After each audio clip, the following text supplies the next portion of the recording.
Welcome to Don't Encourage Us, the show where we talk about the big ideas behind fiction projects of all different kinds. Books, movies, TV shows, video games, nothing's off limits. I'm your host, Tim Miller, and I'm here with my special co-host, Matt Poole, a.k.a. Matt Bachman, regular guest and actor about town. And also with us is a special guest we call Variant Steve, who's also known as Steve Custer. Welcome, Steve. Hey, thanks for having me. I also go by the moniker Spidey Steve, and I guess for today, if we've got a Matt Poole, I'll be Steve-erine. Steve-erine, I like it. Perfect. So, Matt, we usually check in first thing. Anything to promote? I got nothing to promote. Not Wow. one thing. I just finished 2 shows. Midsummer Night's Dream, the Shakespeare show I think I talked about the last time I was on. Mm-hmm. That finished up. We performed in 90-degree weather outside, so that was a weight loss journey. Dream come true, yeah. But yeah, I'm actually a free agent right now. I have nothing lined up. So if anyone listening is casting any projects, just let me know. I'm free. Hire him. I'm cheap too. What about you, Steve? I understand you do some acting, you do voiceover work, you've done a lot of stuff. You got anything to promote for us? Sure, I guess I run a little bit of a gambit. I guess stuff that I would promote right now, since I'm new to the show, is I often work with a film company called Starwipe Films. We participate in a lot of film festivals, and they have a lot of great movies and a lot of great shorts. So I'd encourage checking them out, whether that's on their website, which is Starwipe Films, or just going to YouTube, looking up a couple shorts, and I'll shamelessly plug a couple that I've been in, which is 1,000 Deaths, Kalai, or most recently Horizon. So feel free to check out some short films, see some of my acting, or hit up my Instagram. While I do shamelessly go by that moniker Spidey Steve, I visit kids in local hospitals as Spider-Man, and I do that with Matt here as well, which is how we're connected as a rather dynamic duo, where Matt has been many heroes, and I'll let him plug all of them, but most recently we visited Baltimore Mount Sinai Hospital as Spider-Man and Ant-Man, which was a great time. Oh, that's fun. Well, I'm glad you shared that because Matt's too shy. Oh, well, I'll shamelessly plug all that stuff. Matt's been a wonderful wingman to me for years, so I'm so glad to be here, and thanks for having me, Jason. That's why I brought him here, to gas me up. And he is the person who got me into comics. We used to run like 5Ks. I think we did like a half marathon, those kind of things. And he was like my own personal podcast where I'd literally just ask him a question about any comic, and then it was a 30-minute podcast. Oh, that's right amazing. Live, right in my ear. Yeah. So he got me into comics. We met back in 2011, and anytime I have a question about anything, like who was that character, was this based on a book, I go right to him. Wow, that's so sweet. You guys are disgusting. It is pretty disgusting in a very bromantic, bromantic Deadpool and Wolverine kind of way. I do have a very fond memory of us running around the Capitol and you asking me questions about Marvel Civil War, and I gave you the entire comic book story next to the MCU's version, and that was a fun race for me to not only catch my breath but also tell you a whole story. Epic. I love it. So I'm curious about some of the short and longer films that you've done, Steve. Is there a particular genre that this production company tends to work in, or are they all over the place? I'd say a little bit all over the place. They also have a corporate side of their company that I've done some commercial work to, and that is called Media in a Bottle. But the duo that I work for a lot is Brian and Karen Pennington. They're great film directors, so I encourage you looking them up. They're a wonderful team. The short films I've been in have been anywhere from about 10 to 20 minutes in range. Working with them, a lot of them have been somewhere in the 7 to 10 minute range. And we participate in quite a few film festivals. And we also even show some of our movies at local conventions like AwesomeCon, which hosts its own short film festival, actually. And that's been a wonderful space to go visit because recently I feel like Starwipe has adventured out of a more modern fiction storytelling to some more fantastical work. Like they shot a film that was definitely very imaginative in space, like in a capsule in space. And we also recently did a medieval story, which was 1,000 Deaths, where I played a bard specifically in that one. That was very fun. Oh, interesting. Okay. Do you have a favorite genre to work in? Not necessarily. I feel like as long as there's kind of a character that's interesting to me or that I can give some of my Steve bend to, then it's always going to be a pretty interesting project to me. That's a great attitude. So if you're listening, you're hiring a really easy to work with actor. Yeah, me too. Me too. I'll do anything. Quiet, you. Well, that's probably an entire podcast right there. I'm sure we could spend a lot of time getting into all that stuff, but we are here today to discuss Deadpool 3, Deadpool and Wolverine. So I thought we might try to hold off on spoilers, at least for a few minutes, since we are just at the very beginning of the release window for this.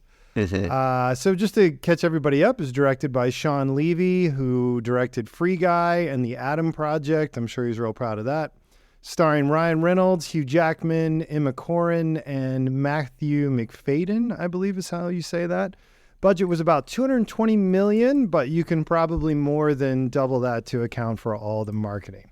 So this was the a lot of marketing. 34th MCU film. Believe it or not. Yep. Wow. That's where we are. That's And I've seen them incredible. all. Yep.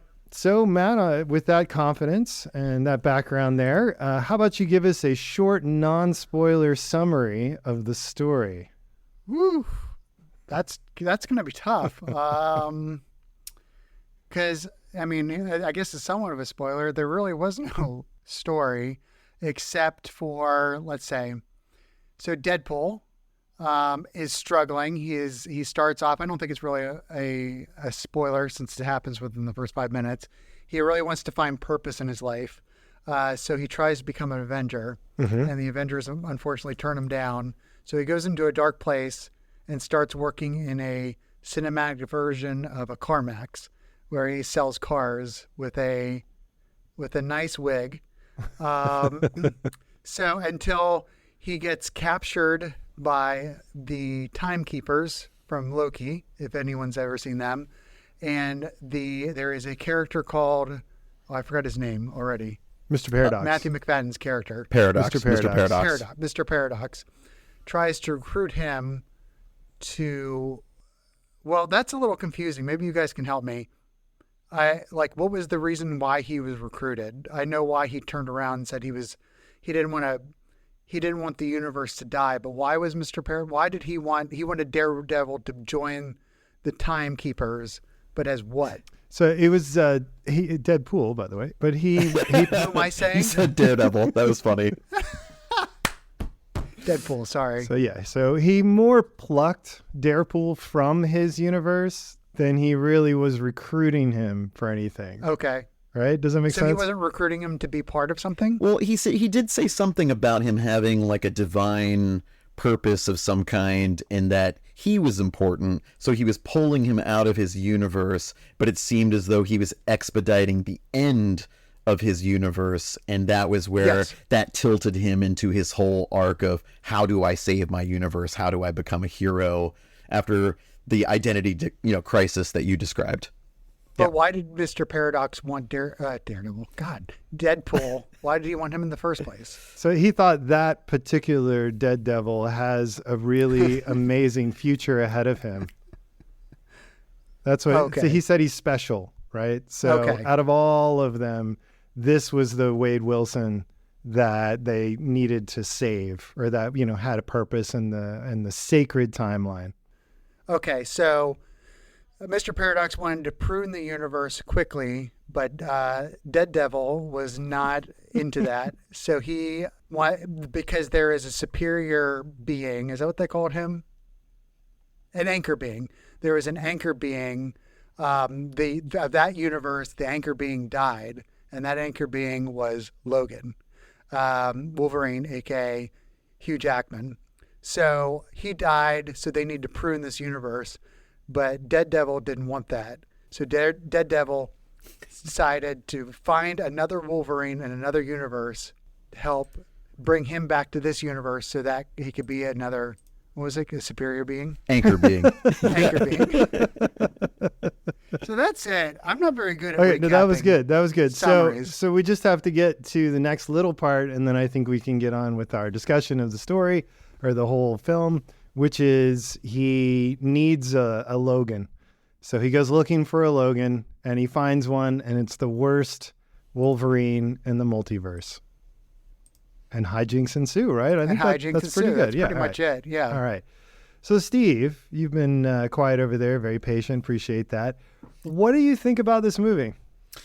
I would say overall thoughts was that I had a really great time. It was a great party movie. I laughed a lot. It was like super bromantic in a very fun, gonna puncture and pierce everything up with all of my swords, slashy rom-com adventure. I feel like those are all the words that I would barf up at this point to describe some of the experience. It was full of a lot of self-referential jokes referring to the whole catalog of Marvel movies, speaking directly to you, dear viewer, about the MCU or the retirement/acquisition of 20th Century Fox. And now that all of those properties and IP, like the X-Men, are now under Marvel Disney, and that brings you this Wolverine and Deadpool story that you're seeing before your eyes. And I feel like they did a really fun job of rolling that red carpet out to be like, hey, we're giving you a casual wink, which they kind of did a couple times throughout the movie. But it was really fun to kind of be in on the joke that, yes, this was going to be the first rated R movie from Disney Marvel in the MCU. Nice. And so and just overall, we're just going to say it was just really fun. And also the audience effect, being able to hear so many people and the reactions on an opening weekend. This was a great movie for that experience in particular. The woman to my left clearly understood very many of the references within the movie. Even when Wade Wilson was going out and looking for his Logan, there are many Logans that we get to see, and a lot of them are references that are peppered throughout comics and many different media of types of Wolverine. And she knew all of them and was just gassing up more in excitement at each one we were getting to see, which was really fun. And I guess that range, again, just spoke to the audience. Do you think this is a movie that is best seen in the theater, or is it more fun to watch it at home? I'm having a tough time imagining watching it at home right now, and maybe because so many of the jokes, the story, and the twists are only going to hit me one time, it was definitely worth seeing in theaters, that's for sure. And to kind of be around people that I think also saw and understood so many of the things that we got to love. Like, honestly, seeing actors return to roles that, these are actors that are in the trailer, so I don't even feel too spoilery here, but Tyler Mane from the first X-Men movie returned to be Sabretooth for, a bit role. I don't remember the name of the actor. I wish I could at the moment, but the actor who played Pyro in X-Men as well, those earlier Bryan Singer movies, he came back again too to play, a pretty significant supporting role. That I was just really excited to see so many things from that 20th Century Fox franchise of all of their properties in filmmaking in the Marvel world. So a lot were peppered in, and there was a lot for you to appreciate. Everything from those characters to ones that are significantly bigger that I don't even dare spoil on this podcast unless we're opening those floodgates. We will, but not just yet. So okay. Good response. All right, Matt, what's your reaction? I would say you have to see this in the theater with a bunch of comic book nerds, because that was part of the experience. Next to me, there were two kids who anytime someone showed up, they just popped real big. And it was just really enjoyable to be next to that. I think the laughter, this is my first time, honestly, in a pretty crowded movie theater since before COVID. I usually go on like Tuesday afternoons at 2, where it's just me and maybe 2 other lonely people. So it was a great experience being in a theater where it was people would laugh at. I think I would like this at home. I thoroughly enjoyed it. It was like a big box of Swedish fish, where it tasted good going down. There was no nutritional value. but you're gonna might feel a little sick afterwards. 5 to 10 minutes afterwards, when you start to really think about what you just saw. I had a great time. It was fun to see it with you guys too.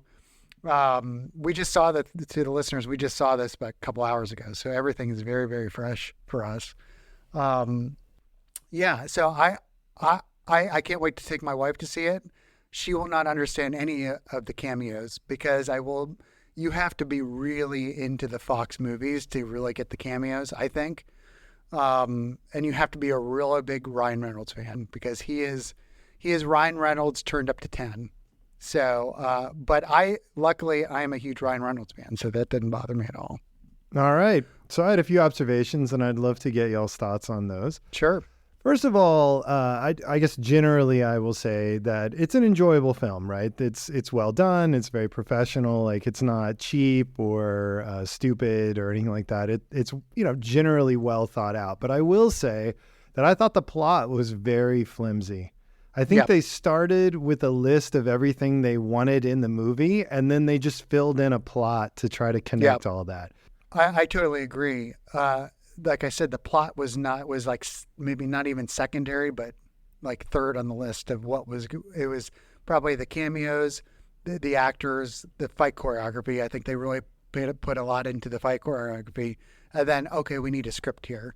I think also, like, yeah, you're right. I think they had a list of what they wanted, like fan service, to shoehorn people in, and then give the reins to Ryan Reynolds to pretty much, I would assume a lot of it was kind of improv, or at least he helped write most of it. I think they focused a lot on the Logan character. If there was any character that they kind of put some sort of backstory to, kind of worked a little bit on the dialogue, I think it was Logan, and I think Hugh Jackman nailed it. But yeah, I think those are my thoughts. I think you hit the nail on the head. It's like, how can we get all these things in and try to make sense to make it at least watchable? Steve, anything to add there? I would agree that it, had its moments where some things worked, but the plot was very thin. It was not its strongest point, and at times I would say probably even took a back seat to what was really front and center. And, when you have a character who has famously been breaking the fourth wall and speaking to you, dear viewer, and listeners, that sometimes I feel like that works really well, but this movie was almost so meta for me that some of it worked and some of it was kind of a groaner at times, or I felt like it was too much. And I guess maybe because it was, it was this in-your-face, Marvel-owned Deadpool and Wolverine. It also had, I would say, some of its grit in terms of like sexual innuendo just turned up to like 11, which was a bit more than I was expecting. And maybe they were just trying to be that in your face about it. But I don't know. I guess when you have two characters that can also just totally regenerate, and we know so much about their like friction and their bromance, they're going to fight a bunch. They're going to stab each other and slash each other a bunch. But, it almost, I can look at the movie as a metaphor about the two of them fighting and constantly regenerating, that like no fight between the two of them would ever be satisfying. And I wonder if that's kind of how I had to feel at the end of the movie in a way too, was like, that's all I was ever really going to get. Right. The fight choreography, even though I thought was impressive, but you're right. It's like the fights didn't hold a lot of weight because it was just like they can't hurt each other. They stab each other 1,000 times everywhere, and nothing happens to them. So it's kind of like, it almost got to the sense of like there was like the first fight was really great. The second fight, I kind of felt like, what's the fight in the car? I was like, what's kind of the purpose of this fight? It's like, we just saw this like 20 minutes ago. So yeah, I think it could have used a little bit of editing and a little bit of like someone saying no somewhat through it. But yeah, I agree 100% what you're saying. And for like being slightly over 2 hours, when you have significant fight scenes like that, which, to a degree were fun, how am I not going to like, to a manner of speaking? I mean, there's a part of me that's going to appeal to enjoying Wolverine and Deadpool fighting in a little itty bitty minivan to a song from Grease. You're the one that I want. That was funny to me, and so that spoke to me as like, this is awesome. I love this. I love that Marvel made this possible. But the moment was undercut by just us knowing that like that was going to be never ending, and then they both were just out of it at the end of it, only to have other characters off screen take them away. And then we had a whole nother fight later, which was awesome. I'm going to acknowledge that all these fights are visually amazing. And the one where Deadpool and Wolverine are fighting against a whole host that come through a portal that I don't totally want to disclose the information of, but they fight so many enemies only to just have a character show up at the very end of it, and the fight's just done. It's almost like, oh, hey, no harm, no foul. But we also spent roughly 10 minutes there, maybe. I don't know. And I'm thinking in my mind, like, oh, wow, that's significant script time also that could have been there, and it wasn't. Yeah, what I liked about the first Deadpool is there was some dramatic elements to it. Like, it was kind of like that was a really good mixture of kind of drama, weediness, and the silliness of Deadpool. Mm-hmm. And I felt like that there was some of that in the Logan character, and I think they tried to shoehorn a little bit in with Deadpool, but again, I think that kind of missed it. I think that's why the first one, in my opinion, is the best one out of all of them. I think it was the most successful. Yeah, I really don't think the plot needed to be that flimsy. I think you probably could have kept a lot of what was in this film, a lot of the stuff I'm assuming they started with that they wanted to include. And you could have connected those dots, I think, a little bit more creatively or a little bit more effectively. That would have generated a better arc for our main character, but actually for both, really. And I think they could have done more to play up the parallels in the journey and the development between this particular Wolverine and this Deadpool, which I don't know that they really did justice. And maybe some of it is they had all these tacked on fight scenes that ran a little bit long, but I don't know if that's the case. I think 2 or 3 really well chosen lines of dialogue in just the right places would have gone a long way in giving this film more of a substantial skeleton, so to speak. Right. Well, and as much as we've been playing in the multiverse, ever since we've been post-Endgame as well, it's just been kind of a slippery slope of seeing what spaghetti is going to stick on the wall, like what story about multiverse storytelling is going to work. And so anchor being was a whole new concept to me that like a universe or its timeline could slowly decay over time because an anchor being was no longer in its timeline. And so to know that the Logan that we saw die in the movie Logan from, what was that, circa 2016 or circa 2017, to know that his death was the anchor being of that universe was an interesting concept, but I felt like there wasn't much more meat after that, though. It was just kind of like, oh, okay, but that didn't really answer who other anchor beings were, or just that opens up a whole new can of worms in this sci-fi concept that was really a tough nugget for me to sit with on the drive home. Even after I just kept thinking about that, actually, or even why Logan was the anchor person either, because it's like, well, if he was the anchor being, he died in 2016, let's say. The whole Infinity War happened after that.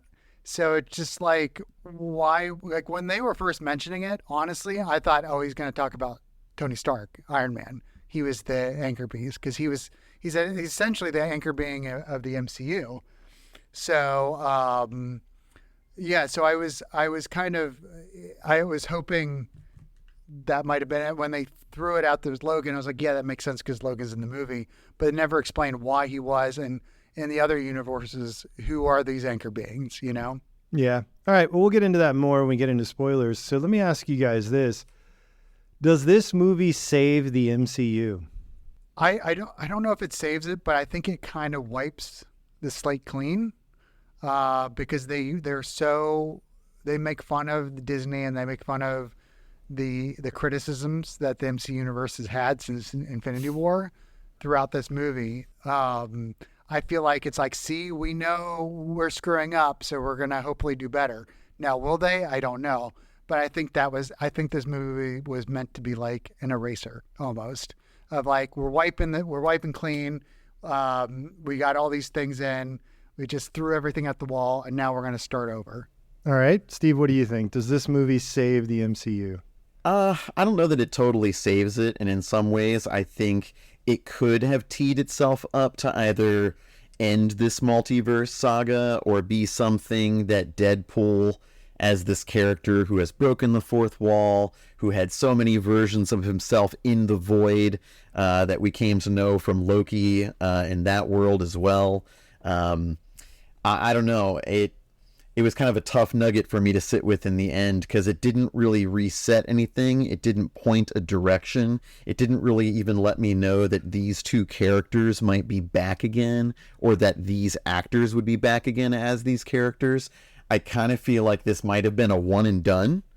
And I don't know that it saved it. In fact, it may have even made some more of this multiverse saga of storytelling just a little bit more messy to me. So I don't know. I can only be left to wonder at this point after all of these multiverse movies that have not felt that satisfying since a larger arc that built up to Infinity War and Endgame. I'm just wondering where's Marvel really going? Yeah, it seems like, because I think it's a clean slate type of deal, because the next movie is the new Captain America Brave World. And I can't see any of this going into that movie. I don't know if you can. No, not at all. There was nothing remotely. So I feel like they want to just kind of like almost start from scratch with this new Brave World movie. Huh. Or it could be the same.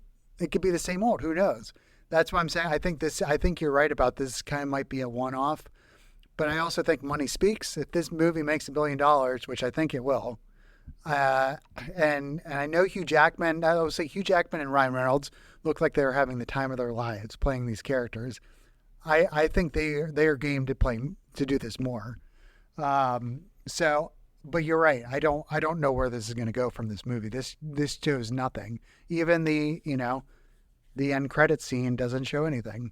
Okay, so I'm hearing maybe and kind of. Were the responses? Yeah. Is that what I'm getting? It's like, I don't know. Yeah. Well, and you focused on the story. Like, does this save the MCU in terms of setting the story on a better path? And the answer there, the consensus seems to be no. And you also referenced financially. Does this get the MCU back on track? And the answer is maybe, but I guess it depends is what you're saying. Although to that, I will say, and we'll talk about this more when we talk about the future of the MCU later, but in my mind, the MCU has always been about whatever movies or projects came out before, right? So how well a movie does is not really as much about that movie as the previous 1 to 2 movies or even Disney Plus shows. So my answer to the question of whether or not this saves the MCU is based more on interest.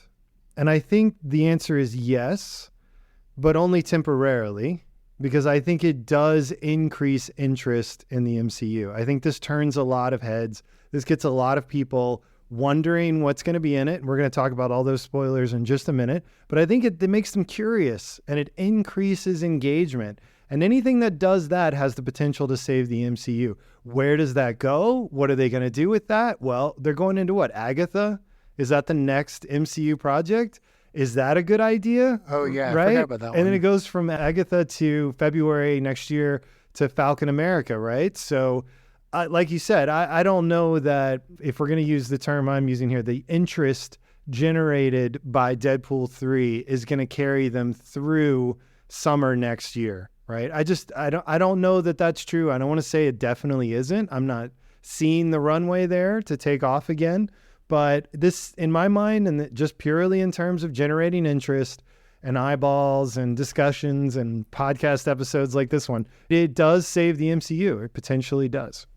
I'll say that I usually have a Marvel project or property that's within the year or the 2 year that generally is something I'm pretty excited about or looking forward to. and this was one that I was looking forward to for a while. I do think it delivered. Because I walked away having such a good time and honestly feeling a kinship and brotherhood with you. And after seeing it and it being such a bromantic journey, it just felt like a good movie to see with your buds and your friends. Like that's definitely the biggest takeaway I got from it. But I don't know. I still struggle to maybe see where it takes the MCU from here, because it didn't point the overall universe anywhere, which I don't know that a lot of the properties have. At least not recently. I'm going to jump in there. I don't know that that's required. I don't think in order to be a good MCU project, like a movie or streaming show or whatever, I don't know that it needs to fix the overall crossover arc, of whatever phase we're in. I don't know that that's required. I think this movie, or Ryan Reynolds specifically, sort of suggested that, or kind of build it, or maybe it's all just the alternate universe kind of stuff, the multiverse stuff. Maybe that's what gave us that expectation. It didn't occur to me that this movie would reset everything, and I don't think it's needed. But you're right to point out that it does not course correct the larger crossover story for these phases. I just don't really know exactly where it's going, but I will say, to speak in a higher note in particular, I am really excited about them getting the Fantastic Four and X-Men back in general. I mean, I've been hyped about Marvel just in general getting their own properties back since circa 1990s, when they went bankrupt or were close to it, and they sold those properties to these movie companies. That's what led to all of these movies even being made by these studios for so long. That's where maybe some viewers know about that history, maybe some don't.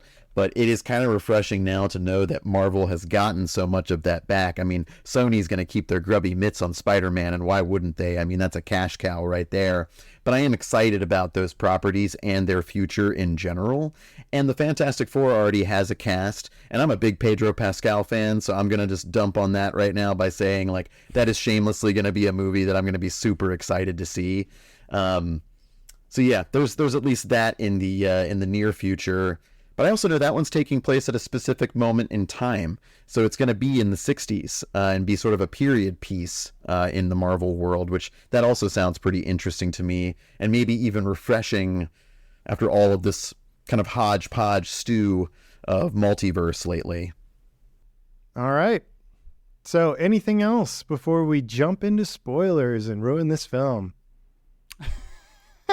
No? Okay. So if you're listening and you have not seen Deadpool 3, Wolverine and Logan, or what's it called? Deadpool and Logan? Is that? No. Deadpool and Wolverine. Daredevil and Logan. Daredevil and Wolverine. Got it. Then check out right now, because we are going to spoil it. And I'm just going to say, normally I am a fan of being spoiled. I like it. I like to know sometimes because movies aren't always that great. And if I know some of the cool story stuff, then I can really focus on the story, the concept, and enjoy that. And I'm not sitting there distracted trying to figure out what's going to happen or what the concept is or what all the details behind the scenes were or whatever. So I don't mind being spoiled. But for this film, I'm going to say don't be spoiled, right? I don't think it's really that great of a movie if you're spoiled. I think the plot is not amazing. I think you're right. So if you take away the stuff that they crammed a plot in to connect, if you know that and that doesn't excite you, then there's really not as much here. I mean, it's just a theory. I could be wrong. Maybe you enjoy it more if you go in and you know what to look forward to and it gets you through some of the weird plot twists. I don't know. Do you guys have an opinion on that? Is it better to be spoiled or unspoiled with this one? I would say unspoiled by far. I'd say in my opinion. Yeah, probably unspoiled. I mean, the way that I would see and maybe compare this to something like the first time you see a horror movie, if you know where all the jump scares are, then it doesn't really affect you or faze you. And there's at least a lot of stuff that is what I'm going to call popcorn fan service that definitely pops up in this movie, and there's a lot of that. And if you're spoiled to it, then maybe you love that. But to speak to what you said, Jason, it's kind of a paper thin plot in particular. The narrative was definitely one of its weakest points. But also, dear listeners, if you don't want to be spoiled, please bugger out now and go listen to the soundtrack, because the soundtrack's great. All right. Soundtrack is great. So we are officially spoiling this film. Everybody dies at the end, right? Is that where we should start? There's a lot of character death, I'll say that for sure. Sure. No, not at all. Okay, so we don't need to hit every single spoiler. Do you guys want to start with, how about your favorite cameo, your favorite character you didn't expect to see? Anybody got an idea there? I'll go my favorite. My favorite was the Chris Evans. Yes. Not so much Chris Evans Set it up. being in it, but this switcheroo. Okay, set us up. What happened? So what happens is they're put into this, like, I don't know what that land is called. The void. So They're in the void. Logan and Deadpool are zapped into the void by the TVA. So that's from Loki seasons 1 and 2. And after they arrive, I think they fight, right? There's one of their fights. They have one of their fight scenes. And then somebody says, hey, come on. If we fight with each other, the bad guys win. And then Deadpool goes bananas because it is Chris Evans, right?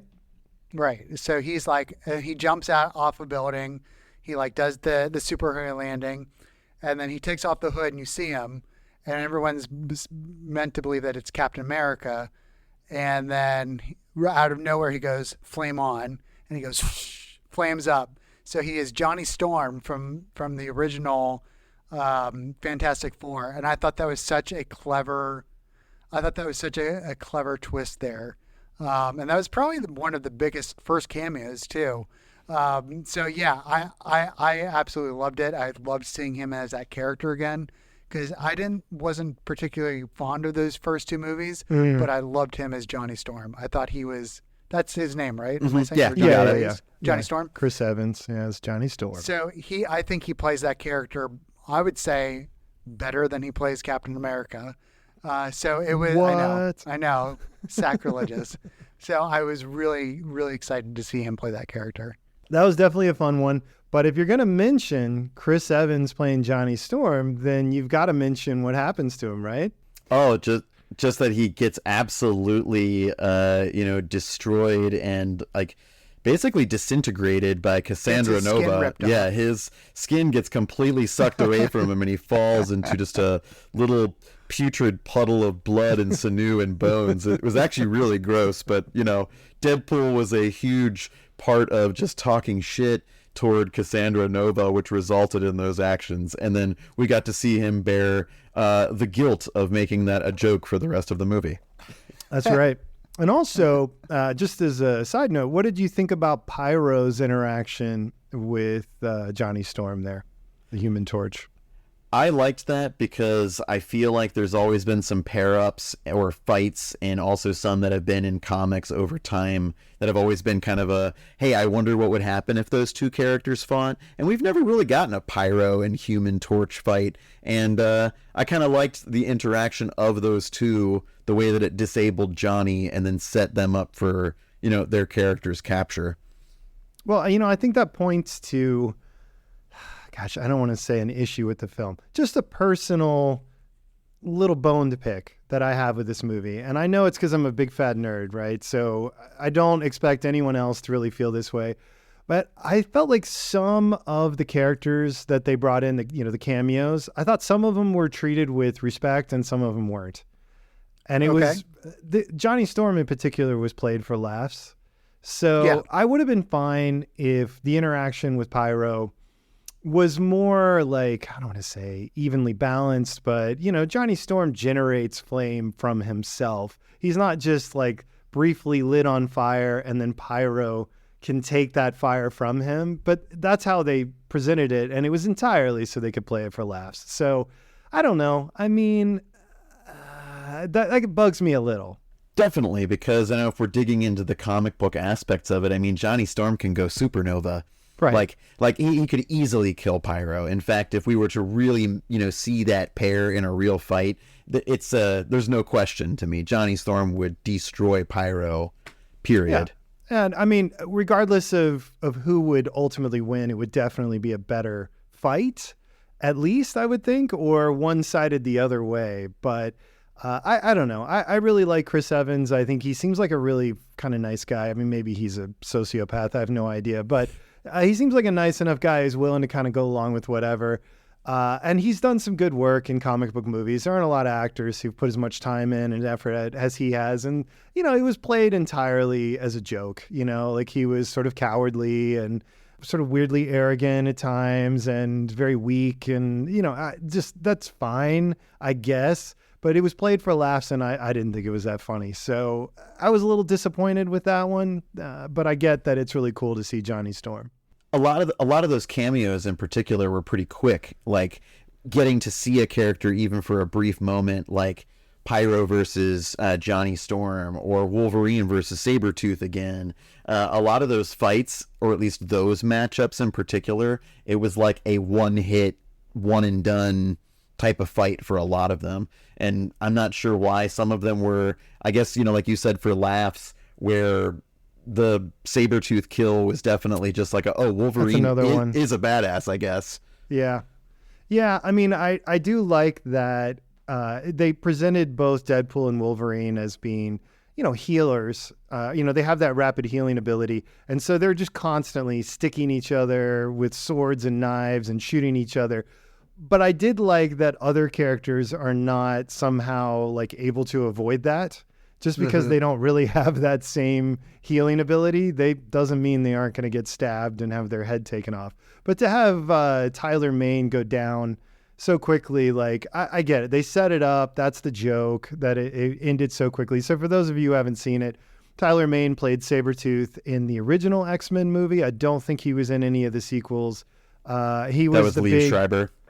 Right. So he was the big, everyone was expecting Wolverine to fight Sabretooth because of their history from the comics, but they never really get into it. And so I guess in this movie, they thought it'd be fun to play off of that. But when you finally do get that fight, it's over in like 2 seconds. Wolverine just beheads him and it's done. Is it even 2 seconds? No, I don't know. I doubt it. That didn't upset me as much, but again, played for laughs. So yeah, it's fine. Well, what was a cameo that worked for you? I really loved Daphne Keane. I think she's great. I'm a huge fan of hers, even though I've hardly seen her in anything. She was recently in the Acolyte series. I thought she was good in that, but underutilized. I wasn't sure. I was worried that the actress, now that she's older, a lot of child actors are not as good when they get older. Like, they're just not as natural in front of the camera. But I thought she did a great job. She actually brought some gravitas to one emotional scene. There was really only a couple genuine moments in the movie, I would say. Was that fair to say? Maybe like 3 at the most that really felt tops grounded. Yeah. They all involved Hugh Jackman. 2.5. Yeah. Yeah. And so she carried 50% of one of them. And it's just great to see she still got it. I'm hoping for more from her. So that was a high point for me. What about you, Steve? Any favorites? I was going to touch on that too, because she's definitely a character that I'd like to see come back. And I feel like seeing her again was very refreshing. It was reminiscent of her older performance too at this point, like to see some of that rage that she still got and like that physicality that she takes into her fight choreography in particular, I definitely noticed was still like a really good match.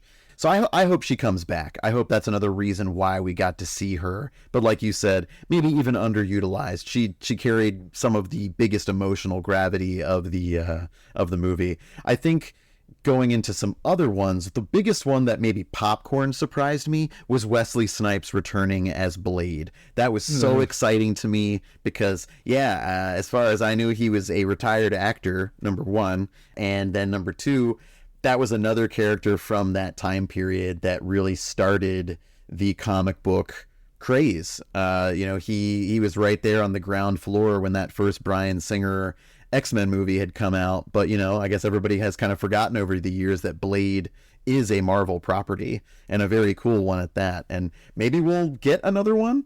But Wesley Snipes made a joke to us, the audience, that there is only one Blade. And maybe there still will be. We don't know if Mahershala Ali and the movie that he is supposed to helm as that character will actually happen. I don't know. Yeah, all really good points. I don't know if you guys, did you see Blade 2? Do you remember Blade 2? Absolutely. And Blade 3 had Ryan Reynolds in it. It did, and they referenced that briefly when he's meeting them. Yeah, Blade 2 was directed by Guillermo del Toro. So if you haven't seen that, Right. Go did not back know and that. watch that one. That is a solid film. It really put him on a lot of people's radar back then. So great movie. And it was good to see Blade. Do you feel like Wesley Snipes played Blade the same? Did he feel like the same Blade to you all these years later or not? I would say he stuck the landing enough with what material was there for me to feel it being reminiscent. But I haven't seen those movies in a minute to actually make that comparison. But did I feel it? Do I feel it tonight? Yes, I do. Yeah, I was going to say, I think him and another cameo, Jennifer Gardner as Elektra, shows up. I think, especially in their fighting, like they're both, like I think Jennifer Garner's close to 50, and I think Wesley Snipes might be his mid 60s, and they both really, they had their kind of like fight styles still from the same. I felt like there's this one Blade move that he did that I was like, that's him as Blade. I think that was really impressive because I go back to, even though I love Ghostbusters, and Where's I this go back going? to the, well, I'm saying I love Ghostbusters. I love the newer ones, but like there's something, Bill Murray and Dan Aykroyd just don't really have it anymore. They just, when they show up, it's like there's something off. It's like it's them, but it's something off. I did not see that in either of these two cameos. It almost felt like they've been playing these characters for the past 20 years. Well, and let's touch on the other cameo that, since we're talking about the characters that were in that part, or I guess Act 2 of the movie, we saw Daphne Keane as Laura X-23. We got Jennifer Garner as Elektra Nachios. We got Wesley Snipes as Blade. And then, we got Channing Tatum as Gambit, which was mind-blowing to me. And I do want to hear both of your thoughts on that character in particular. Now, he was supposed to have his own movie, is that right? That's right. As that character. Mm-hmm. He was even pitching it himself. I think he was going to produce it, if I remember right. Now, did that just fall through? Yeah, it did. It sort of fell through the cracks there with all the changes that were happening. And I felt like that was a particularly appropriate cameo to have, even though he never really did the film, because it does in a lot of ways mirror Ryan Reynolds' efforts to get Deadpool going. And if Ryan Reynolds or whoever hadn't leaked the script and then some, the early footage from the movie, Deadpool would have done the same. It would have fallen through the cracks exactly the way Gambit did and been lost forever. So I think Channing Tatum coming in, to me, it sort of felt like an acknowledgement of an actor's journey to take a character they love and, push it into existence, right? Push their version of it into existence. And I thought he did a good job. I liked the accent. I thought it was funny. But I also could see I could see a movie like that. Yes, it's so easy to make fun of it, but I think you could, as an audience member, sort of sink into it, get used to that accent. Or at least maybe if it was slightly toned down here and there. Toned down. A bit. He might have turned it up for laughs, but, I could see that. Now, I think the costume, they put him in a very, cartoon accurate costume, right? Or comic accurate? Which would you say? Both? I'd say a little bit of both, but I would definitely say like 90s Jim Lee, that animated series accurate in particular. That brown trencher, the pinkish purple, chest plate, the blue, almost gauntlet style looking legs. Right off the page. Right. Which, I think they did that as part of the joke, as part of having fun with it. I don't think that's what he would have worn with like the headpiece and everything. I don't think he would have done that in his own movie. So, there's a part of me that now wishes we had gotten that movie years and years ago. And then there's another much smarter part of me that knows it wouldn't have been good. So this was fun. Yeah. I think this was the perfect use for him as that character was in this movie. I couldn't see him leading a movie. Well, at least the way he played this character this time, it was just so characterish, and his accent was just was good, and I laughed at it, but it was so outlandish. You're right; he would have had to have toned it down, and I think the movie. I don't know if it would have been as successful if he was toned down that way, because he really matched the comic book character probably better than anyone that I've seen in any of the movies. It's an interesting coincidence, and I assume it has to be a coincidence. But did you guys watch the X-Men '97 cartoon on Disney? All right, so yeah, I'm hey, you're in the spoiler section. If you get spoiled, don't be surprised. So spoiling that, Gambit dies in the cartoon. He died like, what was it, a month ago? Month and a half? Something like that? Yeah. And then here is Channing Tatum playing almost exactly the same character alive. Yeah. Right? Like, what are the odds? Do you think they planned that?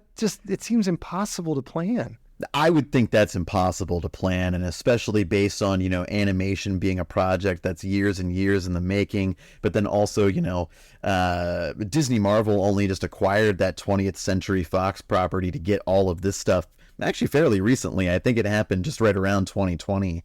So they've only had so much time to kind of plan this stuff too. And I think to even book and probably get Channing Tatum for as much as that seemed like that was probably a month of shooting at least, based on just the couple locations. Yeah. So I was very surprised by that, but I would also say I don't think they planned that. But boy, howdy, am I glad to be alive in this timeline where we get this much Gambit inside of 2 months. Look, Yeah. I got to think, if their marketing team is paying attention and knows the fans at all, they are going to leak that cameo. It's going to be in commercials. It's going to be all over the web now that the movie's out. Like, if you haven't seen the movie and you're listening to this, you're going to see it. I'm predicting even before you can get in, maybe next weekend or the weekend after, because there was so much goodwill coming. Like, one of the highest audience score rating on Rotten Tomato is X-Men '97. And the death of Gambit was done very well. So there are a lot of people. His stock is higher than it's ever been, is my point. And he's in this movie for what, 15, 20 minutes? Something like that, right? He's a big part of Act 2. Exactly. Yeah. So you got to think they're just excited about that. They got to feature this. It's great for Channing Tatum. It's great for the character Gambit and the X-Men that they're trying to reboot. It's great for this film, obviously. So I'm assuming that will be front and center at some point soon. I'm betting the next round of commercials will have a minute. Well, while we're talking about X-Men '97, like, I thought that was one of the best ensemble Marvel properties that I've seen in a long time. I also kind of liked that Wolverine took a back seat in that storytelling, because he took so much of the front seat in the '90s cartoon back when we were youngins, and that was very refreshing. And it gives me some high hope for the X-Men in the future, because I'm really excited about Marvel having the X-Men, and I'm really pumped to see what they do with them in their cinematic universe now. All right. So back to another down note. Cassandra Nova, weird choice for a villain. Anyone else feel that way? Very weird choice. And especially one that has no context outside of this movie to us, because all of the exposition to her, any of it, we just get in this movie. But because it's all so paper thin and so weird, it just feels forced. And so to be like, oh, I guess cool, we've got Charles Xavier's twin sister that he had no idea existed, who's also just happens to be stuck in the void, that is such a niche thing in the multiverse now at this point. It was kind of a lot to unpack to have them be the big bad in the end. And I would say that Mr. Paradox and her were probably the bads. So yeah, it's two bad guys in this film, but Cassandra Nova was such a, I don't want to say confusing, complicated character, right? So Astonishing X-Men introduced this character.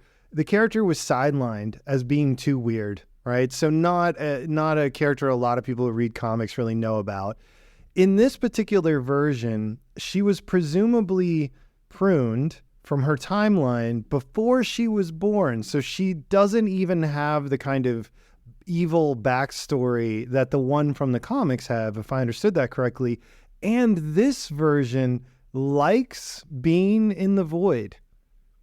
She likes having this crappy little fortress with like 20 followers and her clean shaven head and white clothes and stuff. And that's her world.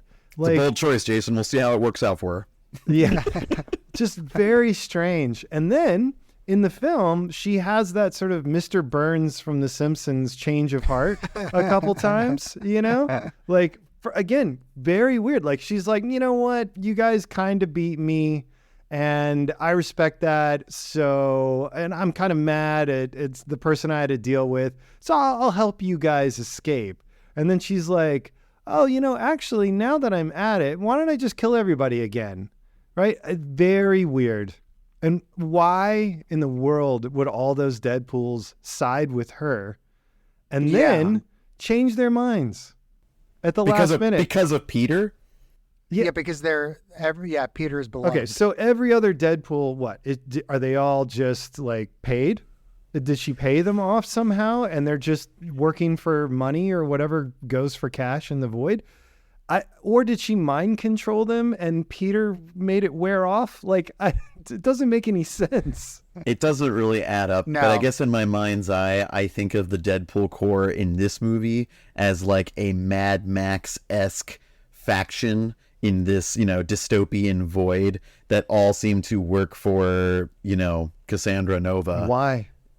I have no idea why. Okay. I was gonna say, and that's as much as I was like, okay, I guess.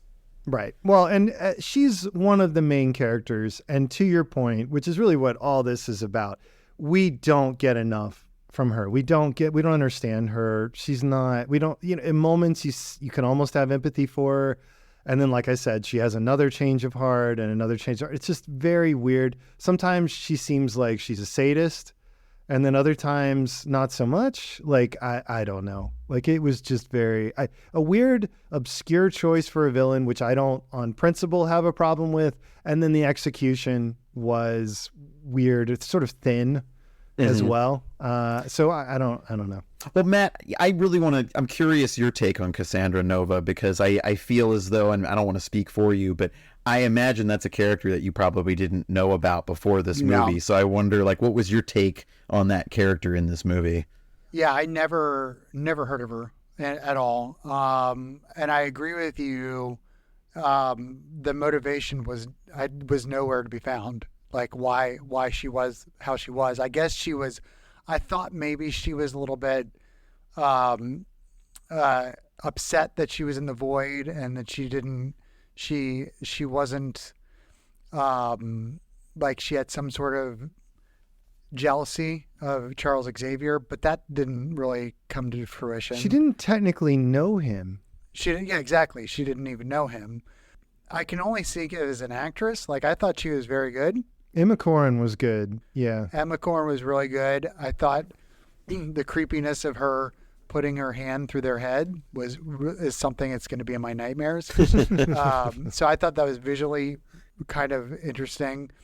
But also there just wasn't enough of her either. There was one scene when they first met, then you didn't see her to the very end. And then there's this flip-flop that came out of nowhere. Yeah.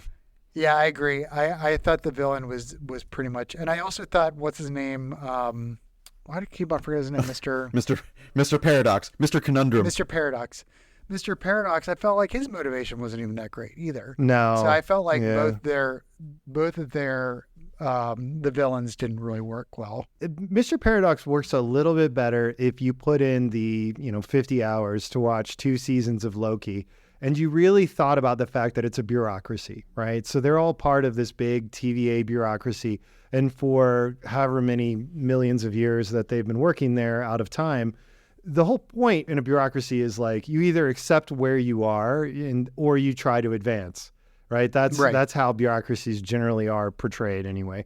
And so he's one of those who wants to advance and get a little more power, in his little area on his desk. He wants a bigger desk, a bigger office, right? So I guess that's enough to explain what he's doing. And he's kind of heartless about it. And, the TVA hasn't completely changed just because a few people at the top have changed or whatever, I guess. But without watching Loki, and really both seasons, I don't think there's any kind of motivation for this character. So that's unusual. Maybe a little sloppy.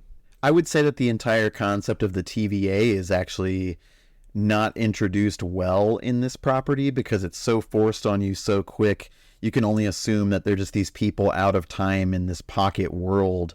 But yeah, if you haven't watched any Loki at all, I would dare say that most people are just going to be like, I guess these are the time police or something like that, Yeah.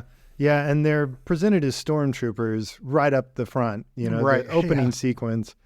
So I can't imagine an audience member who's not familiar with Loki understanding at the end when they turn out to be good or sort of good or like helping. That's got to be really confusing. I think they assume that the audience would come in thinking of the TVA as good guys, and they had to Right. kind of explain that it's like this group is not good, but you already know that the group or the larger group, the head of it, are good. And I don't think that that's something you can really assume, but whatever, it's fine. I mean, I knew, so it didn't really bother me that much. Yeah. Okay, rapid fire. Let's hit a few other things. Personal favorite, Age of Apocalypse Logan.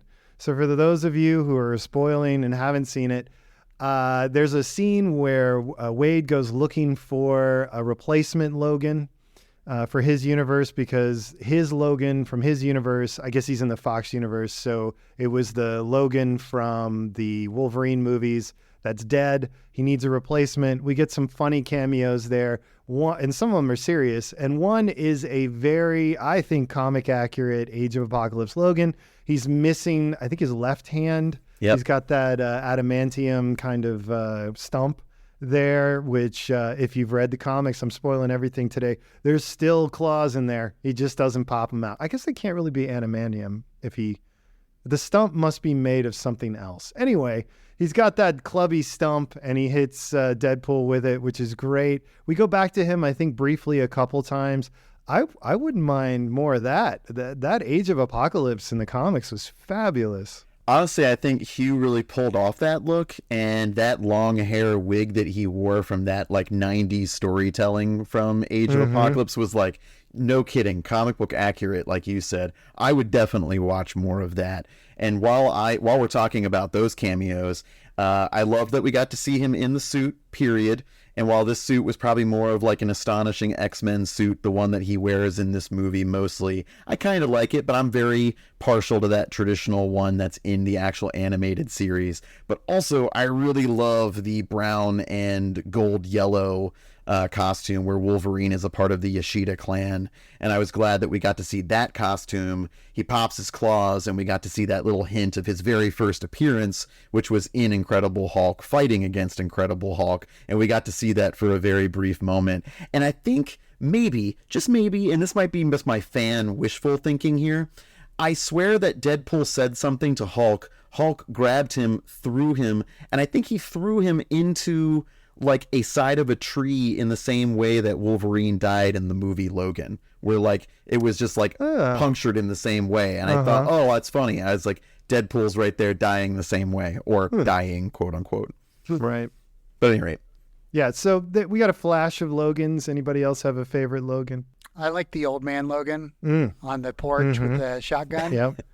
I thought that was really. I think that might have been my favorite one. Nice. And of course, we can spoil it. Henry Cavill played Oh yes, Cavalrine. I kind of like that one too. I thought that was like when, well, a better version of when Nicolas Cage showed up as the CGI Superman in the Flash movies. Oh yeah. So I thought it was like these rumors of having Henry Cavill be a. I think him or Daniel Radcliffe. I think wasn't he like been rumored to be young. Yeah, a lot of people thought he was Wolverine. going to be the patch Wolverine. We get the patch Wolverine in the white tux gambling. A lot of people thought that would be Daniel Radcliffe, but it was not. It was just Hugh Jackman with a patch. But yeah, the Henry Cavill one, that was a pretty clever cameo. Yeah, no kidding. And the way that he punched with his claws out, Deadpool looked very reminiscent of his Superman, and also the throwaway line that was very much to you. We'll treat you better than the assholes down the street. Yeah, and there was a lot of that commentary throughout this whole movie, was just about the overall production studios and their downs and ups across this last 25 years. Okay. So moving on, they never tell us or show us exactly how this Logan failed his universe, right? So the implication is like all the heroes are dead, or in this universe, it's just the mutants maybe. I'm not really sure, but They're dead, and we just get a line in Act 3, no flashback. You don't get to see it. It's not the Wolverine from the Old Man Logan comics. It's not that story. Personally, my guess after seeing the movie was this is the Logan from X2.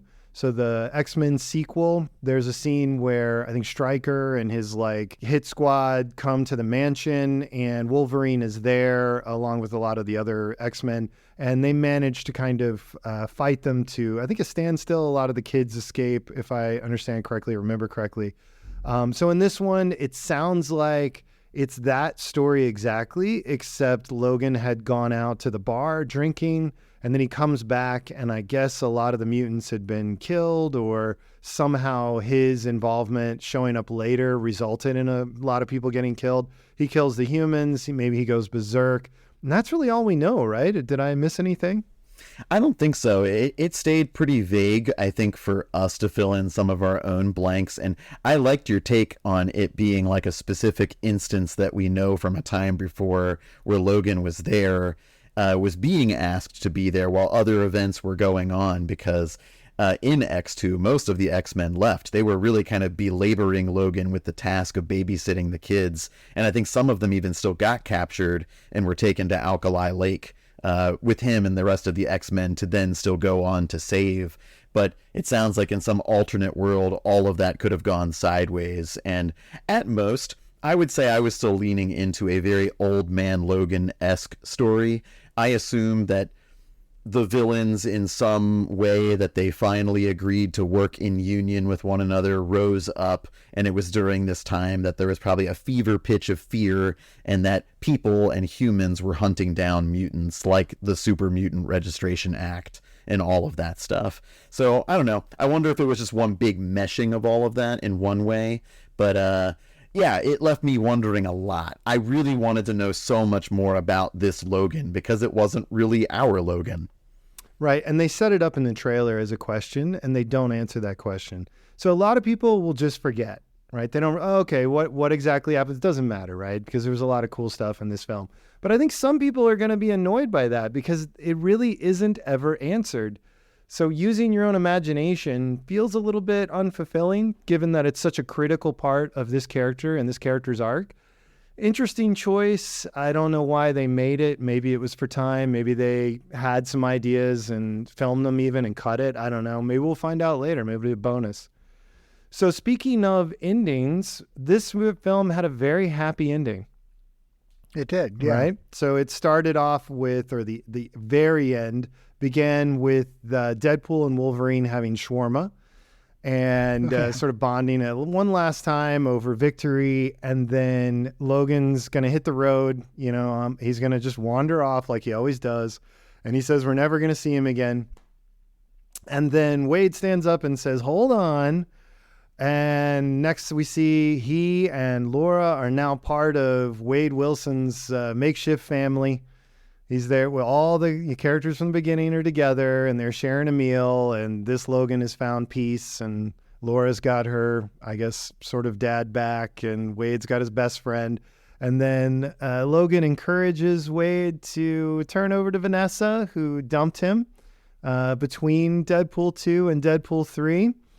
And Wade just says, you know, I did it all for you. And she's like, you know what? It's back on. I'm in love with you again. Let's all be together. The end. Right? So what'd you guys think of this happy ending? Ooh, dead silence. I mean, I liked it. I like a happy ending. It's most of these movies kind of don't have the nice wrapped up in a little tiny little bow type of ending. And that's why I think this was like a movie that, like what Steve said earlier, that I think this might be just a standalone, where it's like we don't have any questions lingering of what's happening to these characters. And I think I think Elektra and Channing Tatum and Blade, I think they're all in this world now, the Prime world, because at the end he says, I have some friends who helped me out. And I think it was, even though they weren't in that last scene, I feel like they were brought into this world So that might be something. I mean, unless I'm reading that incorrectly, I don't know if you guys thought the same thing. Yeah, it wasn't clear whether they went back to their worlds or they were brought to. Oh, I okay. don't really know. Did you pick up on that, Steve? I didn't really know. I didn't really know either. I know that he did insinuate that bit about his friends that helped and that he'd like to bring them here, but I didn't. It didn't seem like we had much conclusion there. We also didn't see them at the little house party. No. Either. So that was kind of a. I wonder. Yeah. Yeah, I assumed that they were brought into this world mainly because X-23, she was brought in, and I assumed that all of them followed. But I guess X-23 was part of this world, wasn't it? Yeah, I Wasn't guess, she? right? Because Logan took place in the Because she's part of same, Logan I guess, here. yeah, the same universe. Yeah. Yeah. Yeah. So she belonged But there. anyway, I did like the happy ending. I'm for it. All right, Steve. I think it sealed the deal or tied the bow for me to be convinced that this was probably a one and done. The idea of a Deadpool and Wolverine movie, all these cameos, maybe just this multi-service fan service, package to say, hey, this is fun. We know what we're doing. We're trying to get back into a fun way of making some fun movies for y'all. And I'm curious what, again, is going to be the future of the X-Men and Fantastic Four. To have Johnny Storm in here, just a little taste of Fantastic Four energy, and then having Wolverine and so much X-Men references, I am really excited to see what's ahead. So I feel like that's what the ending did for me, or maybe even what the movie did. But yeah, it was a very forced and kind of abrupt, just quick, happy ending, and everyone's happily ever after right now. And there was no Easter egg or anything that pointed me any new direction. So I still felt good just seeing it. Well, I think a lot of this film is about the actors themselves. And then there's a layer that happens that we sort of check in and out of that's about the Deadpool films. And then there's another layer that's really about the MCU as a whole. And to me, this happy ending was very much about the actors. It wasn't really about even really the Deadpool movies as much because it didn't fit with those particularly well. It's a little bit odd, but it didn't bother me because I think we were just supposed to think, hey, Hugh Jackman's been doing this for a long time and this was fun for him. It was, he's ending on a happy note with some people. They had a good time. Here they are. Like it's sort of a, almost like the family are the people making the movie. Mm-hmm. And then we get this post-credit montage of clips from the Fox universe, just sort of as a goodbye. And so I did feel like that happy ending was meant, that sort of reinforced the idea that it was meant to be the end of the era of other, Fox Marvel products. So I think they were just trying to kind of cap it all on a positive note for the actors and for the people involved. Not so much for Deadpool, because I imagine we will get more Deadpool and it won't really springboard off of this or continue any of this, and not for the MCU as a whole. Obviously, I just don't think what we saw is really going to be relevant again for anything, really. But I think that's kind of fine because on that level of the actors involved, which Deadpool as a property is very much about Ryan Reynolds, the actor. And so, that works. It works for me. He's got his friends there and they had a good time. He and Hugh Jackman had fun. Now, do you think this ruins Logan for you at all? Like the ending of Logan? It does make Logan feel a little silly at times. Yeah. Like, I love that movie and I don't know next time I watch it if I'm going to be thinking about the multiple scenes in this film that really, I thought they were going to treat that movie with a little bit more respect, but they made it a point right up front not to do that.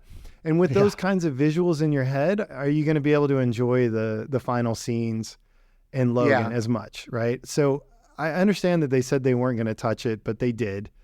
And I think that was a little bit of a mistake, but again, I don't know that the actors really care all that much. So, No, I don't think so. I think, like you said, Matt, Hugh and Ryan looked like they were having the time of their lives making this. I'm sure if there were other characters like these two, like these prototypes in another fictional, who knows, Apple TV series or just some other TV show or something, I'm sure these two would love to keep working with each other. That's something I know for certain seeing this movie. But I think speaking to what you said, Jason, this was really a love letter to the two of them and them working on these projects for so long. And they've both been not only working on them, but also being executive producers on a lot of these projects. Mm-hmm. Yeah. Okay, so back to this concept of an anchor being. Do you guys think we're ever going to hear that again in these Marvel movies? Maybe if they do another Loki season. But other than that, I don't think so, no. I don't think so. I think at most the concept of an anchor being to me in the future, I don't know, it seems silly, but I think the only way I could see them bringing it back is if it was something like Jean Grey and the Phoenix Force or something like that.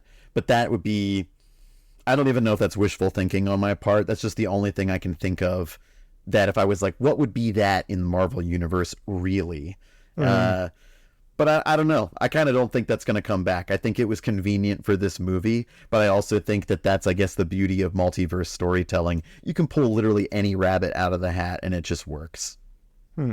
So this hasn't been in any of the Kang stuff or anything like that. There's not been any conversation about anchor beings. This is the first time, right? Okay. Not that I heard. I mean, they've sort of gotten close to it as an idea a few times, but to my knowledge, they've never done it. And it wouldn't surprise me if they just drop it entirely. And I think that's a mistake because that's one of the pieces that was on the MCU level. You know, I talked about like there's a Deadpool level, there's the actor level, and then there's like the broader MCU level. And that's a broader MCU level thing. So that's something that you want to make sure you continue, you know, that you carry forward, and that it prevents Deadpool from being something that you would just want to throw to the void, right? It offers very little. So it's got to count. Well, and I feel like the TVA and the Loki series has described certain events as being either unavoidable or unchangeable, these like canon events that can't not happen. So I wonder if something about that is tied to anchor beings, but I just feel like maybe this was conveniently concocted for this movie, for this very specific thing to work. But I don't know if that's going to be something I'm going to find too believable in the rest of this. But also, you know, I think you guys have heard enough of my saucy take on just not being totally enthused by the multiverse storytelling lately. So saucy. I felt like the anchor being, that was like the crux of the whole plot of this movie. Like and this concept came out of nowhere.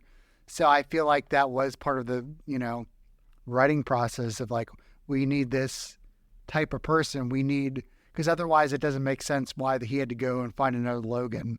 Right. Again, like if you're looking at a whiteboard and it's like Age of Apocalypse Logan, Short Logan, and all these other things, Old Man Logan, and you're like, how do we get all this together? I don't know. What if Wade has to go to like a bunch of different realities and he meets all these Logans? Well, why would he do that? I don't know. Because there's something special about Logan. What could that be? I don't know. Let's think about it. What if he's like an anchor being? What would that be? You know what I mean? Like it's dumb. It's like you're in the writer's room right there.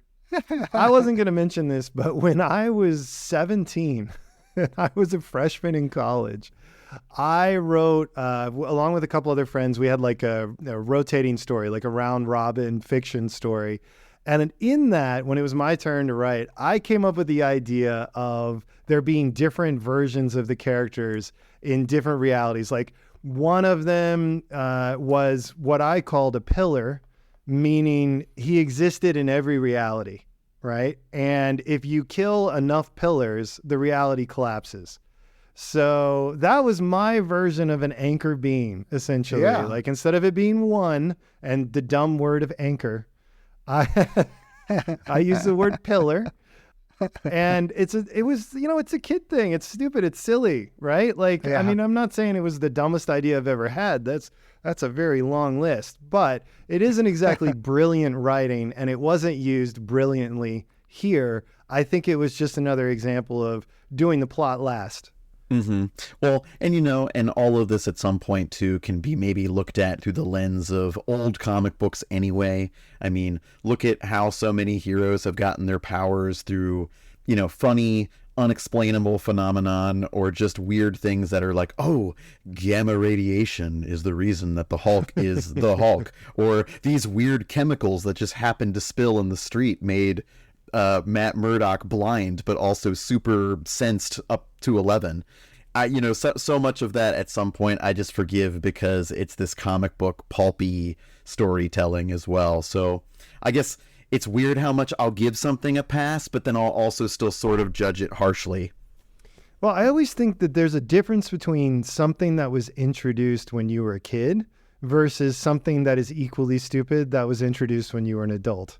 Right? I think that's two distinct categories, right? I think it's fine. If the anchor beings had been a common thing, common trope in the comics in the 70s or 80s or 90s or 60s or whatever, even the early 2000s, I think people would be like, yeah, okay, yeah, it's an anchor being. Sure, why not? But to introduce it now, I just don't think works. I think it stands out as dumb as gamma radiation would be if you introduced it now. All right, and just as much as they brought Wolverine out of a universe that wasn't one that we knew or could maybe even totally empathize with yet, it was again introducing a whole new piece of information and then not really filling in the backfill of it either. Like, we didn't really get Logan's real backstory. We had to fill in a lot of our own blanks ourselves. And now I guess I'm going to have to do that thinking about anchor beings and the sacred timeline.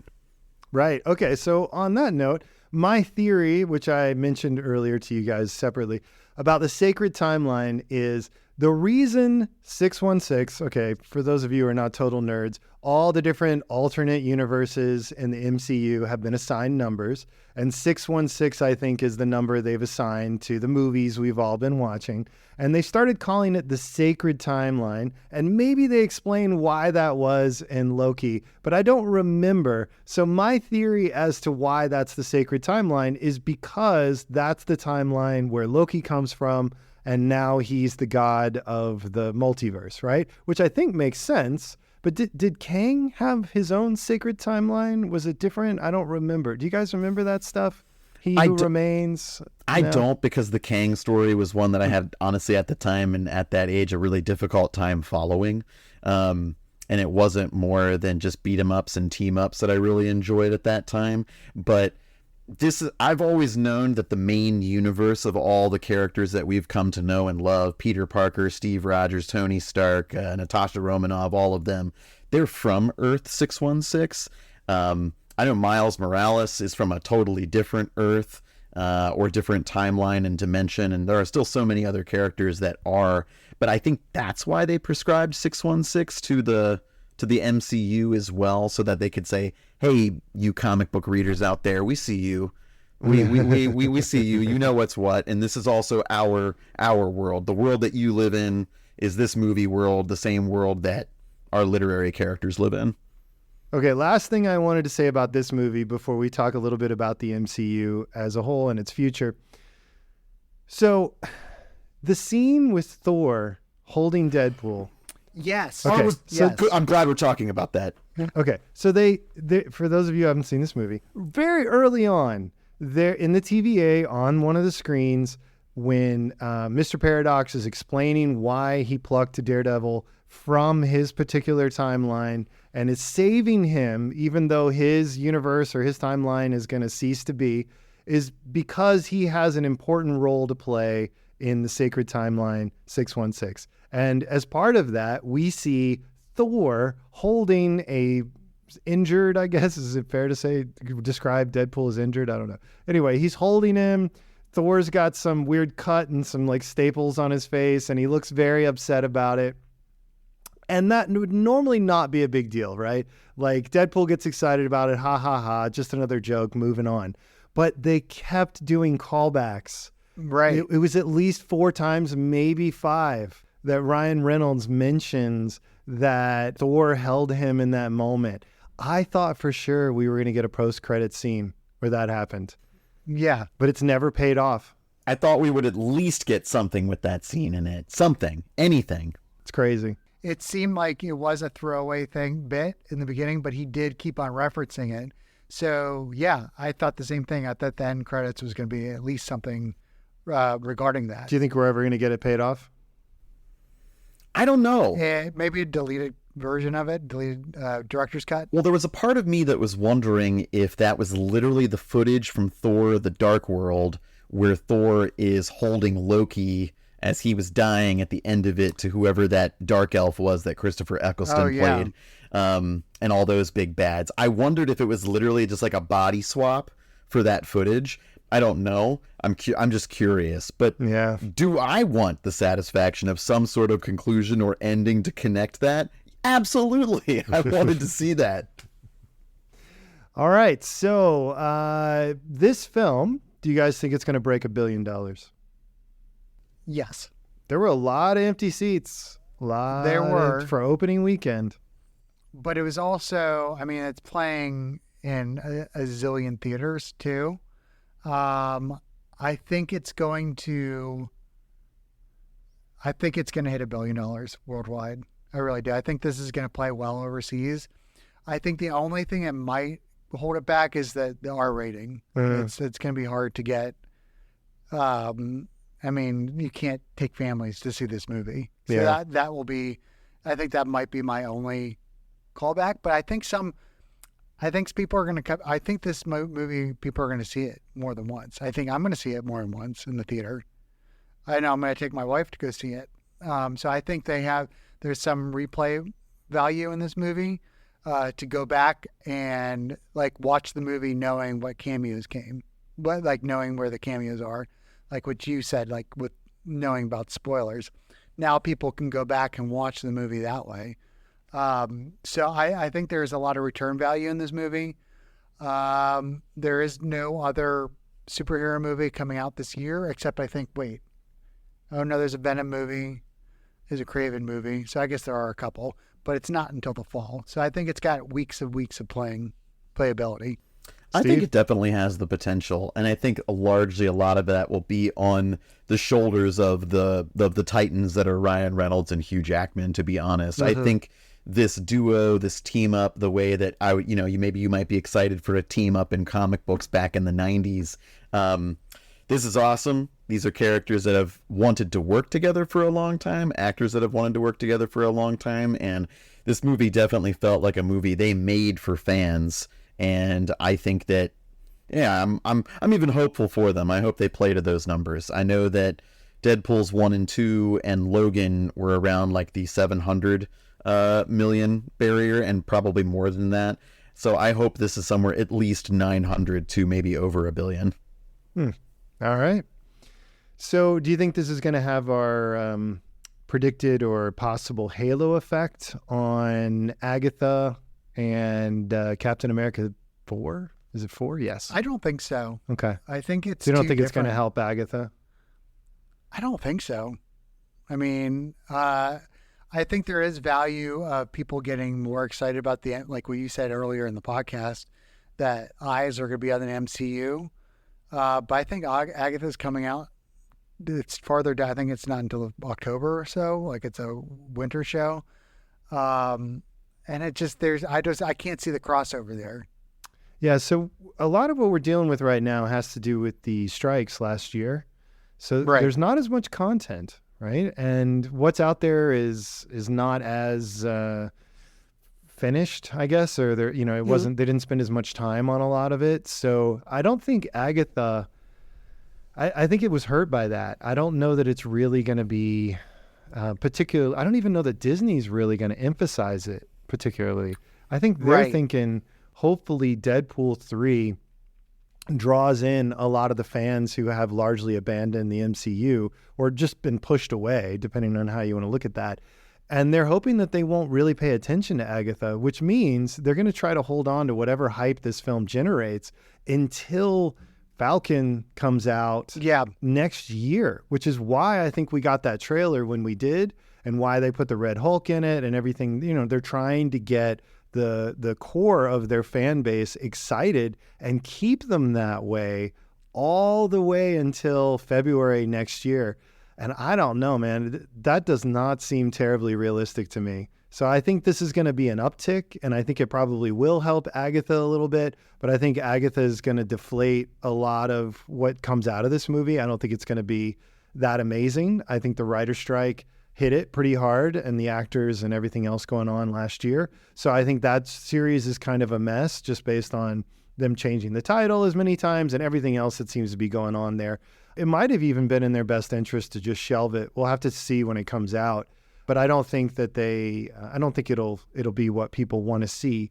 So I think they're going to have to start over with the whole promotions January next year, just get the hype going again to the best of their ability. And if Falcon America isn't good, if it isn't as good as, you know, some of the better like MCU products that we've seen in the past, then I think they're going to be in trouble again. Yeah. They seem to be concluding the wrong things are wrong over and over again, and that's really scary to hear as a fan. Mm-hmm. Yeah. Agree there. Well, and with the upcoming properties that I can think of too, you know, we've got the Fantastic Four movie, but that's going to be maybe a moment in time piece in the 60s. I'm not sure what lasting impact that could have on the larger MCU. But then we've got Captain America Brave New Order. I am excited about that movie. Also just a big Captain America fan. Love those comic books and all the stories. Really just a huge Winter Soldier fan too. So I'm really happy to know that we'll get some more of Sebastian Stan's Bucky in the future. But I feel like Marvel to me is probably not going to really get back on the horse again until they have figured out what their next Avengers movie is. And I know that they have loosely announced those projects, and maybe foolishly, we'll see, I guess time will tell, but Kang Dynasty was supposed to come out 2026 and Secret War is supposed to come out 2027. Do I really think anything right now at this existing moment is building towards any type of Avengers movie? Not really. So I'm kind of wondering if a whole new movie and ensemble will be the course correction that we get. And that's frankly what I'm hopeful for at this point, is we get whatever this Kang Dynasty project is supposed to be in 2026, and that it's taking from all these multiverse threads to point us somewhere. Yeah, that's a lot of time. Mm-hmm. Yeah.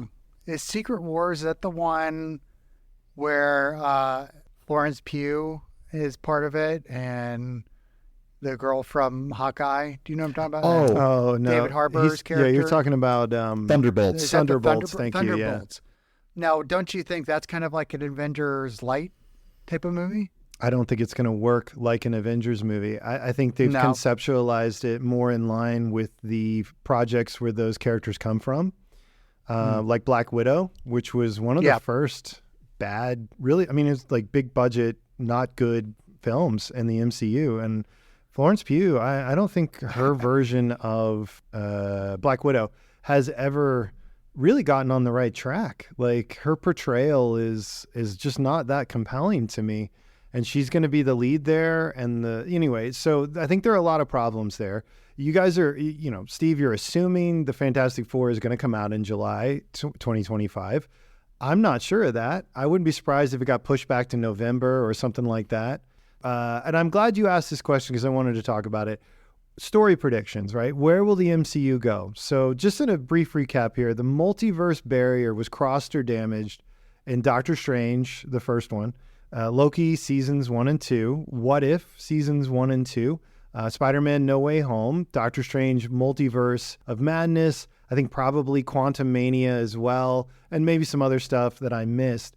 Do you guys think that the multiverse barrier was damaged enough? Like, did this film contribute to what I assume they're building towards, which is a massive series of incursions that create, that's what Secret Wars is. I think it's what it's going to be, is that these different universes are basically coming, there's a battle world that's created. Like, you know, there's an area where these universes are collapsing on each other and mixing characters, just like we saw in this film, right? So, or not exactly. This is the Void, and the Void is a sample box. It's a Whitman sampler, right? And I think what we're going to get in Secret Wars is a patchwork of different universes incurring one another all over each other. And that's what we're headed for, right? So did this movie add to that idea? And do you think I'm on the right track? I think so, yes, because there have been a series of timeline altering events, and I feel like that's what's going to lead to this big rift that will open Battle World. That also can make this potential of all of these different properties, all of these maybe even disjointed pieces and factions of storytelling, all be on the same playing field, having to either fight it out for who's the universe in the end.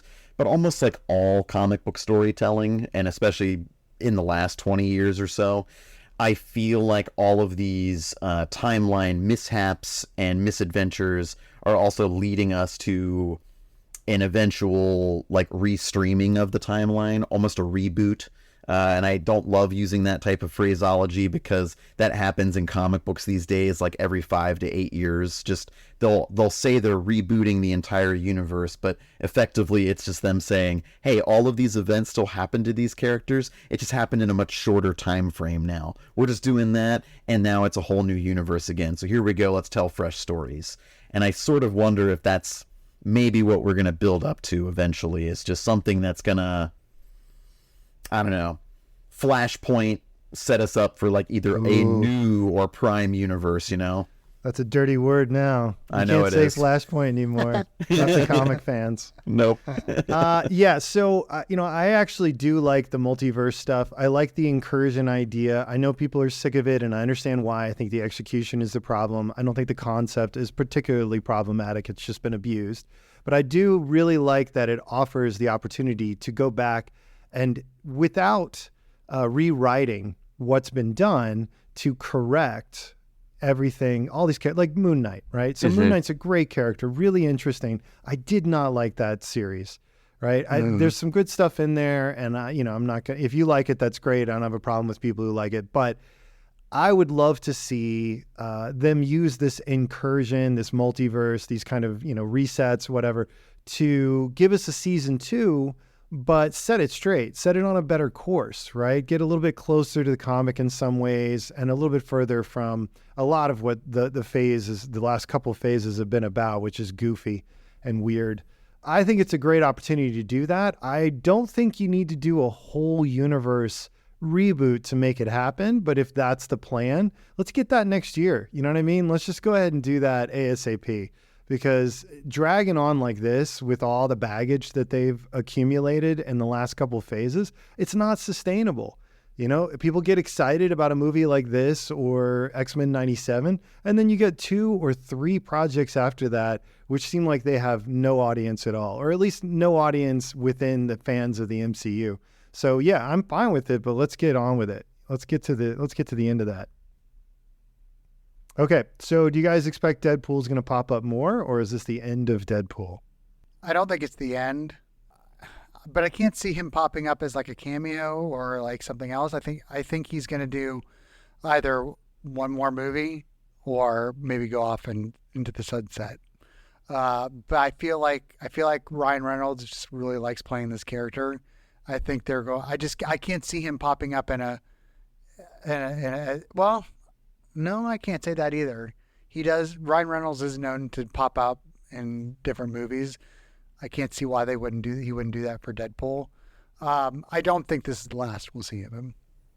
Okay. I don't think, I'm not sure it's the last we'll see of Ryan Reynolds' Deadpool. I feel like this is a swan song to a time that was all of this Deadpool now and before, but I do feel like anything they do from here will probably just be to support some aspect of the storytelling in the future, or they'll just pepper him in just to keep some level of excitement, among fans, I think.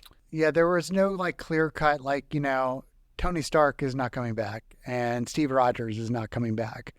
I think Deadpool is going to, when he does like give it up, he's going to have a send-off. And you know what? If they gave him a really wild send-off and still kept it in the rated R world, I would love to see Deadpool kills the Marvel Universe as a whole story. And if that was also some part of incurring events and stuff like that, I could be totally intrigued by that.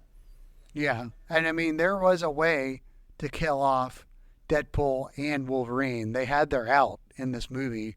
They didn't take it. And I think they didn't take it on purpose so that they could keep it open for them to play these characters again. Yeah, I don't think the question is, will we see Deadpool anymore? Because, I asked it and that was the wrong question to ask. I think the answer is how, because he definitely will. There's no way that Ryan Reynolds will not appear as Deadpool again in MCU properties, because I think it's fun for him. I think this was a big victory for him to get this property off the ground and get it where it is. I think he just brought back, Hugh Jackman, and for him to turn around and be like, okay, now I'm done, a la Logan, and I'm not coming. Obviously that's ridiculous. So I think he will be back. My only question though, like my real like uncertain element here is he going to be an Avenger? Are they going to pay that off? Is he going to be like I think that could work. It might be hard because of the rating, and maybe some fans will be like, no, I never want to see Deadpool if he's not cursing, right? If he's not making ridiculous sex jokes. But if you guys remember like Animaniacs and some of these old cartoons, they made sex innuendo jokes all the time. Like they did adult humor. That's a thing. And Deadpool could easily be in a PG-13 movie. And I think if smart writers wrote his, sex humor is like, typical humor, but they did it in a much more clever way, that it would be so much better. And it would make an Avengers movie that much more enjoyable, especially considering who we're likely to get as Avengers. The next crop of actors are not as charismatic as the ones we had before. I think having a Ryan Reynolds in there makes sense. And hopefully with really good writing, it could work and it wouldn't offend fans. But I don't know. Hey, maybe not. I could see them doing a Deadpool and Spider-Man, because obviously the Sony Marvelverse is just a disaster. I don't know who's going to see Venom. I assume some of you listeners are excited about Venom 3. I'm betting both of my guests here are going to go pay for tickets. It's horrible. Oh, yeah. Horrible. I admit, unfortunately, that yes, I will pay for those tickets and still see it. But yeah, Deadpool's been a character that's been a part of a lot of mashups, a lot of team-ups. I mean, Deadpool Cable's a big one. Deadpool Wolverine's a big one. And I gotta really hope that someday we're going to get a Deadpool Spider-Man. That would be a dream. Yeah, I think they would be good together. I think he'll pop up at some point. I don't know if they'll do a whole film, because I don't think a lot about this film really works. And I think if you did a Deadpool Spider-Man, people would expect this again. And this was just, oh my God, what an undertaking. I wouldn't even recommend they try to do something like this again. He might pop up in Spider-Man or in a film that also has Spider-Man in it. But I don't know. We'll see. It could be that he just gets excited about some other idea and we end up with Deadpool 4 or just more crossover films, or he's a main part of the MCU, because Lord knows they need it. They need someone who's going to put butts in the seats. And when they start maybe doing stuff with X-Men, depending on if there is a new Wolverine or if there's anything that's Deadpool adjacent to some of that storytelling, like the Weapon X program or Department K or X-Force, like the actual X-Force. I mean, I love X-Force from Deadpool 2, but if it actually comes to be a real thing, then there are definitely places where I think he could pop up and I think be a good supporting character, because I don't know how much more we'll see like the protagonist Deadpool. Yeah, which is a bit of a shame, but it all boils down to execution. Mm-hmm. And if it's done well, people will love it. You've certainly got the material this film offers. If nothing else, a lot of material to work with going forward. Oh, yeah. All right. So anything else you guys want to say about Deadpool or the MCU, your hopes and dreams for the future, or thoughts about this particular film? I'll reiterate. I really like this movie. I know we've been pretty critical of it. But as I'm not I only seen the movies. I've never read one comic book in my life. Wow. So I've never read a book in my life. Oh, my soul! That's more believable. He's an actor. Hire him. I'm an actor. I can memorize lines. I can do that. Because he doesn't know what any of it means. Yeah, exactly. No, I had a really good time with it. I really did. And I think if you wanted to go and shut off your brains for 2 hours and 7 minutes, Ryan Reynolds, and I think all the acting, all the characters in it, I think they all were game. They were all charismatic. They were all enjoyable to watch. For the future of the MCU, I'm going to see it. I pretty much liked every movie. I mean, I think I was one of the only people kind of like the Eternals. Oh, wow. You're the guy. So I'm the one. I'm very easily pleased. So don't take my advice for criticism, but I go to movies to be entertained. And I think this did the job. Nice. Can confirm. I was very entertained. I laughed a lot. I was going to say, I'm sure you guys even heard me vocally laughing and reacting to a lot of the moments. And spectacular action is always going to pull me in. And there were so many great things that we got to see. I loved every fight that was Wolverine and Deadpool, even if it was a copious amount of it all. If one thing is still sticking in my mind, it's probably even something I've just wanted to see since I was a kid. It was a live action Wolverine literally scurrying on the ground. Oh yeah. And cool. coming out at his opponent from a lower angle, because he's always been a shorter character and he's always come up into like lunges and leaps, and there was a lot of that. And I really enjoyed the depth that they maybe looked at a lot of those comics and animation to say, hey, let's deliver that. Yeah, there's a lot of attention to detail, that's for sure. Absolutely. All right, so I am curious what the audience thinks of this. Please write in, let me know what you think. Did you like this? Is it saving the MCU? Is it not saving the MCU? And Matt and Steve, one more time. Matt first, remind me where people can see your work. Oh, well, I'm on YouTube. You can see some stuff on YouTube. Just Google Matt Bachman. Or you can look at some of the previous episodes where Matt was a guest. Or previous and episodes. I put the link to your stuff on YouTube in the show notes. That would be the easier way to do it. Because, I do mostly theater stuff, so I don't really have anything to plug because I'm unemployed right now. Of course, I'm sure we'll have you on again. You can tell us about your upcoming work then, too. So, Steve, where can audiences find your work online? For those that might be interested or just looking to see, the kind of good time I have as both Spider-Man, as an actor, and a trapeze student, and everything else in between, you can find most of my artistic endeavors on my Instagram. That's at SpideySteve. And I have a couple links in there to the short films that I've been in, things that you can definitely peruse, have a good time, and give me a shout. And I guess as far as upcoming things go, I'll be working at the 72-Hour Film Festival, which is in about 2 months. But if that's something that you find yourself out there to either catch the viewings of those films, or if you live stream them and want to watch all of those films, please do. Lots of great ones, especially in the professional category. And then, please look up Starwipe Films. That's a group that I've worked with a lot these last few years. And I can't rave enough about the work of Brian and Karen Pennington that have directed me on a lot of those projects. Outstanding. All right. So as always, thank you to the people who made the projects we discussed today. And thank you to listeners. You can reach the show at don'tencourage@gmail.com, or you can find us on social media under Don't Encourage Us. Check out the show notes for more information and our playlists on YouTube and Spotify. If you'd like some more music, I put that Encouraged Grooves playlist out there for you. So next week, I'll be back with my regular co-host, and we'll be covering the top 25 Nicolas Cage movies of 2024. But I want to say thank you again to both of my guests this week. It's been a great show. I appreciate you coming on. Yeah, thanks for having us. Jason, Matt, thanks for having me. It was a pleasure, and I'd love to do it again sometime soon. Definitely. All right. Bye, everybody.